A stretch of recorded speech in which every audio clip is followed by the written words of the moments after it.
You're listening to the Play Therapy Podcast with Dr. Brenna Hicks, your source for centered and focused play therapy coaching.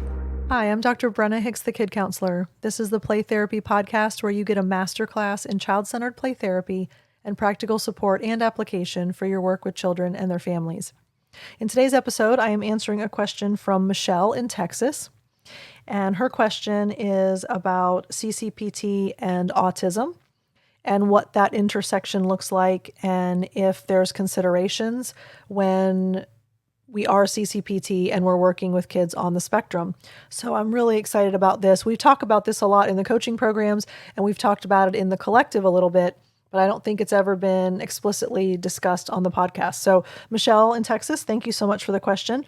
So she says, I'm wondering if you could share your thoughts on the intersection of autism and CCPT, such as if and how themes and stages present differently, or anything clinicians should consider as they are CCPT with autistic children. I recognize that autism is a truly diverse spectrum, so answering this may be tricky, but I'm interested in your insight. And then she says she's soon to be fully licensed LPC, and the podcasts have been one of the most beneficial sources for her indirect hours. So I'm so glad that you're almost licensed, Michelle. That's a huge accomplishment. Congratulations. And I'm glad that the podcast has been helpful to you, and actually to all of you. The feedback that you give me in your emails and in our conversations about how much this has been valuable to you, that really means a lot. You all are why I do this. And I hope that you know that every moment that I spend in front of this microphone, I'm thinking and picturing you all and your work and your passion for this. And I'm just really grateful that we get to do this together. Alrighty. So Michelle, I think as a general rule, we know that children on the spectrum are going to interact differently. They're going to play differently. And therefore the process is a little bit different. Let me give a disclaimer first. I feel like I need to be really transparent here. I have some therapists at my center that are what I would consider to be very well versed in ASD, and they have a lot of experience with children on the spectrum, and a lot of their work has been with autism. That is not my wheelhouse. So while I have worked with children on the spectrum, of course, and I've supported lots of families in a lot of capacities related to autism, I just want to be really clear. I would not consider myself an expert in this. So although I have some experience and I can share from that personal experience, there might be others who would have maybe a little bit more to add or something like that. So I guess what I'm saying is my disclaimer, I don't know that this is the most comprehensive answer or the most thorough response, but I will just share with you my experience, and I hope that that suffices. And then for those of you who may have a really extensive background in autism and ASD, please shoot me an email and fill me in on what I might have missed or what might be helpful. And I can do a follow-up episode so that I can kind of illustrate a little bit more helpfully if you feel like I didn't cover some things that should have been said. So please reach out, Brenna@thekidcounselor.com, if you want to weigh in on CCPT and ASD. But Michelle, here are my thoughts based on my experience. They tend to be slower in the process. And what I mean by that is we typically understand, we have the stages and the phases, and although they do not go 1, 2, 3, 4, and although they're not necessarily linear in fashion, kids do progress at a pretty standard rate, give or take, right? We can kind of anticipate how long a child's going to be in initiation, how long a child will be in resistance, how long a child will be in work, and then termination is static. That's a 5, 4, 3, 2, 1 countdown. We can anticipate where a child will naturally fall. There are always outliers. There are always kids that jump ahead or go fast or go slow or backtrack or whatever. So it's not hard and fast, but we can typically understand where a child might be. My experience is children on the spectrum, they process everything slower. So their phases and stages extend beyond what we would consider the traditional time frame. And you almost have to consider it might be about double the number of sessions. And that's just been my experience. Everyone else maybe can weigh in. I want to share from my personal work. Also, their play is very different, and I think this might actually be why everything takes longer. They tend to struggle with creative and imaginative play. Their play tends to be very prescribed, and rote. And here's what I mean by that. They will reenact something from a video game. They will reenact a storyline from a movie or from a TV show, or they will play out a character that they're familiar with, the dialogue and the backstory. They tend to be very repetitive and rehearsed in their play. And because kids on the spectrum tend to gravitate toward screens and electronics, more so than other children, they are very bent toward screen addiction and video game addiction and movies and TVs and all things related to screens. So that becomes their understanding of play. That becomes their understanding of the world. And they will rehearse and play out what they've seen in a screen-related capacity. So they'll play out video games, they'll play out movies, TV shows, that kind of thing. And I think that that actually might slow down the process, because one of the things that we know about the child-centered model is that children eventually, subconsciously, start to work through the things that they need to work through, and it almost always evolves into creative and imaginative or narrative play of some sort. Not always, but usually.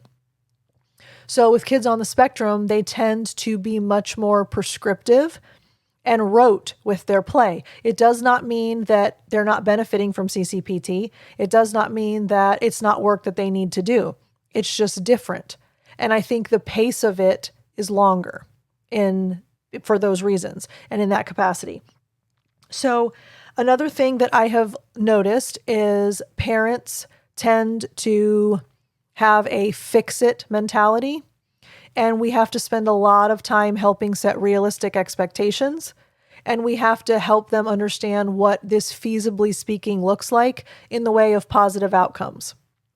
Because if they reach out to you as a CCPT and they expect that their child is going to fill in the blank, right? They're going to stop having meltdowns. They're going to stop being aggressive. They're going to stop whatever. So yes, of course, we hope that every child becomes more regulated. We know that's a universal outcome. We hope that a child builds an emotional vocabulary and they're better able to communicate.